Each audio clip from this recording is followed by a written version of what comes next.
Hi guys, welcome to RC311 Studios. We do RC product reviews, and once a week we give an RC product away to one lucky subscriber. So guys, make sure that you subscribe to the channel if you haven't already, and to those coming back from our previous RC giveaway, if you weren't fortunate enough to win the product, like I said, there's one every single week we will be giving an RC product away. This week we've got the RC SharkBite 2-channel gyro helicopter. Looks like a good bit of kit. It's 8+ years of age, but like I always say, if it's supervised, I'm sure your child could be younger. My little boy's 4 and he plays with all my RC products, but it's always highly supervised by myself. Right, getting straight into the unboxing like we always do. We're gonna unbox, we're gonna test, and we're gonna do a review. And then at the end of the review, this will be put out to all my subscribers for a giveaway. And like always, this is going to be 1,000 watches on the video. As soon as it reaches 1,000, the last product we gave away was a drone. That was at 500 views of the video. This is 1,000 views of the video. The first person to leave a comment in the comments box will win the Hot Wheels RC, I was going to say drone then, but no, the Hot Wheels RC SharkBite helicopter. So that's how you'll go about winning the product. It'll be 1,000 views. First to leave a comment in the comments box will win the helicopter. Right, guys, getting back to the review, the unboxing. We're going to unbox it. We're going to tell you the features and how to charge it. And then after that, we'll do a demo of it actually flying, and we'll give you some of we're going to work out the average of the run times. So guys, let's get straight to it. So just to the side where the sellotape, just cut through the sellotape and unbox it from either side. Pull the helicopter out. You've got an instruction manual. Instruction manual there. There's a tab actually on the box. Just push the tab forwards, that will release it, pulls the catch up, and then just pull it out. Where you've got the landing gear, take it from the left to the right so you don't break the landing gear. That pops out. So that's our helicopter. At the back, take a knife, cut the sides of the box, which will enable us to get into the back of the box. You can see we've got our little spares package there. Just take the sellotape off. And we've got our little spare connecting rod. We've got some spare rotary blades. Oh, that's already fallen out, so be careful of that, the connecting rod. And we've got our USB charging lead. And that will come open, the box will, and we'll have our hand controller. But saying that, there's probably some sellotape holding that down. Let's rip that off. Oh, rip the tab off as well. And that'll give us our hand controller. Let's put the box aside because we don't need that. We have everything we need. Right guys, so looking into it, we've got one helicopter. Actually, we'll look on the back of the box. It usually tells you what's included, right? Included one helicopter, one hand controller, one USB lead, spare rotary blades, yes, and one connecting rod. It fell out, but yes, we do have it there. It is absolutely tiny, so be careful you don't misplace that. Functions of it, it's got an LED light at the front of the helicopter which lights up. It's a gyro control, so it has a gyro fitted within the actual helicopter itself. What that will do is it will stabilize the actual helicopter, making it a lot easier to fly, and it will keep it level. It will enable the helicopter to stay more level and stable in flight. Hand controller's got I see at the bottom it looks like it's got a charge lead, and they're saying a multiplayer function. All that's required, all that you are required to buy additional to the actual helicopter itself is 4 AA batteries. Make sure you buy fresh batteries. You don't want to charge up the helicopter and put old batteries in, and your little guy wants to fly it, and then you're unable to fly because you've got you haven't got a charge in the hand controller because you put second-hand batteries in it. So get some fresh AA batteries for the hand controller. Right, that's covered that. Let's go into the manual, the front of the manual, see what it says. Covering what you get in the box, and it's covering what is actually on the helicopter, your rotary blades. You've got a balance bar, so don't remove that at any point because it will balance the helicopter. Underneath it has the IR signal, and then you've got the LED light, and you've got your on and off switch, which is underneath. and you've also got your charging port as well. Okay, so that's the helicopter. I'll just show you up close that you've got your charging port. Just underneath that, if we have the front of the helicopter pointing upwards, just below, so you've got your charging point at the top, and just below that you've got the on-off switch. 0 meaning off and little 1 meaning on. Tiny little switch. You just move it from left to right to be on, and right to left to be off. So that's that. Hand controller, you've got 2 sticks, left and right stick. Your left stick would be down and up, and then your right stick, it is very basic, it's just left and right. So I can only imagine, with the functions being so basic, that once this helicopter, once you go up, it's not going to be a matter of you going up and then the helicopter, I'm pretty sure the helicopter is going to move forwards on its own, so take that into consideration. So always keep that down even when you first start it, but we'll get into that later. Turn the back of the hand controller around. You've got a cover on the back side of it. That's got a safety screw, star screwdriver. Undo the safety screw.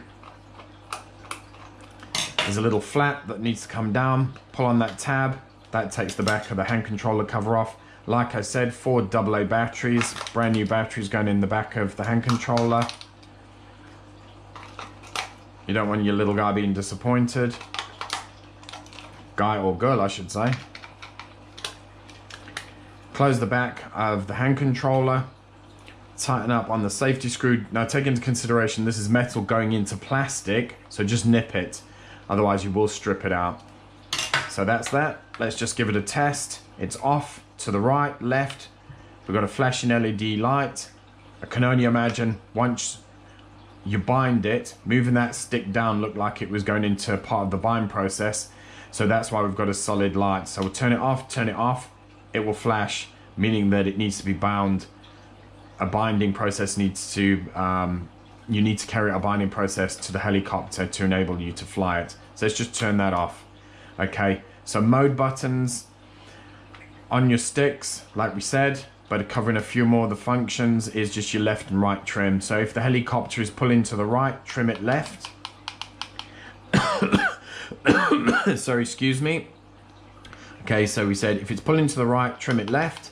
And if it's pulling to the left, trim it right. And that'll centralize the helicopter, making it a lot easier to fly. So at the top, where you've got your IE signal, your IR signal, I'll get that right. That gives the signal to the helicopter. So make sure that you've always got your helicopter in sight, in line of sight. Because if there's a break in the signal, you're more than likely going to crash the helicopter, causing damage to the helicopter. So always make sure that you've got the helicopter in sight. Well, equally the hand controller, you know, if you've got it in sight, the hand controller is within signal, which is the right way to operate the helicopter. Okay, so we've covered it on that side of things. At the bottom of the hand controller, look at the bottom, there's a flap. It says pull down. You just pull on that little flap, opens up the bottom of the hand controller, which has a little charging lead. A little bit fiddly to get out, but there you go. It's as you can see, it's not a long lead, so don't pull on that. You don't want to break it because it is quite a good little function. Which meaning, if we turn to the second page, it tells you exactly how you can charge it. The back of the PC will be 35 minutes. If charged from the hand controller into the bottom of the port underneath the bottom of the helicopter, it will be a 60-minute charge. The beauty of this is you could be out in the field. You don't have to have any other battery packs on you. Obviously, you will be taking power from your batteries, but equally you'll be able to fly it multiple times whilst you're out in the field. So take this into consideration. Like I said, the port is underneath the bottom of the helicopter. The charge lead will go into there. That will go in. LED lights flashing, turn it to on. Green charge light will come on. And once that green charge light goes off, the helicopter will be fully charged. And it will be the same process. I would have thought that, like it was on the drone, your USB, where it actually plugs into the PC, had a red LED light. That'll push in, telling you that the helicopter's charging, and once that light goes out, that it will be fully charged. Hey guys, we're going to take the little helicopter for its first flight. So turning on procedure is the front of the helicopter pointing upwards. You got 0 meaning off and 1 meaning on. So we're just gonna, they want you to turn the helicopter on first, so we're gonna just push that from left to right. Blue LED light appears, which means the helicopter is on. Okay, then second of all, hand controller, we've got the on-off button, and then from right to left, turn it on. The left stick needs to be in the down position, and to pair the two, you'll have a red LED light flashing, meaning it's got charged batteries in the hand controller. Move the left stick up. The LED light will start to flash a little bit quicker. Back down. Solid red LED light means the two have paired together. And then you can start to slowly push the left stick forwards. It'll start to move the rotary blades. And as you push it further up, it will move forwards and start to fly. So we'll start flying. Oh, that didn't break. Nothing will break it.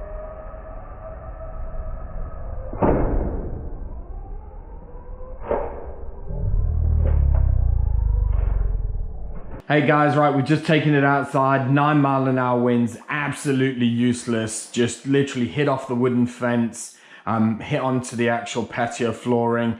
I've picked it straight up, so let's see what the outcome is. They say it's crash proof. We definitely put it to the test out there. It took a good old slam into the fence first and then hit the slabs, the concrete slabs on the floor outside the patio, out the back. So, but all I can say is it's definitely not user-friendly outside when there's even the slightest wind about. It's just way too light. The wind gets hold of it like it did out there and just flung it straight into the fence. So guys, perfectly calm day, literally 0 wind out in the park, no interference. We've got a hell of a lot of interference out there because I just keep losing signal. So let's give it a shot inside after that big smash. I haven't touched it, I haven't repaired it, I've done nothing to it. So here's the outcome of the last smash outside. Absolutely perfect, guys. Absolutely perfect. So upshot of it, it's a great flyer indoors. It's easy to fly. It can take a good old knock. It's a great bit of kit for £20. I don't think you can go wrong. And on that note, guys, thanks once again for joining us. I'm probably going to push out another product review and product giveaway pretty soon. We've got some really cool stuff. Keep a watch out for the next product review and product giveaway. Chance, hey, where are you, honey? Give it one more chance.